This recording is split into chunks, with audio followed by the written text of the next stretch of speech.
কি সৌভাগ্য। শান্ত সাহেব, প্লিজ আসুন। আপনি আসছেন, আমি সিরিয়াসলি বিশ্বাস করতে পারছি না। এক্সকিউজ মি এভরিওয়ান, উনি হচ্ছেন মিস্টার শাহরিয়ার শান্ত, একজন বিখ্যাত চিত্রশিল্পী। আমি প্যারিসে একজন বিখ্যাত চিত্রশিল্পীর কাছে ওনার নাম শুনেছি। ওনার কাছে শান্ত সাহেবের অনেকগুলো আঁকা ছবি আছে।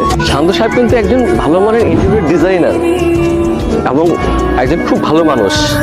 উনি অনেক বড় বড় প্রতিষ্ঠানের কাজ ছেড়ে দিয়েছে। যে জায়গায় দেখা যাচ্ছে অন্যান্য কোম্পানিগুলো হা করে তাকিয়ে থাকে ওই সমস্ত কোম্পানির কাজগুলি করার জন্য, আর উনি কিন্তু সব পার্টিতে যান না। আজকে ওনাকে পেয়ে আমি ভীষণ খুশি। আপনাকে ধন্যবাদ। আপনি কষ্ট করে আমার পার্টিতে আসছেন।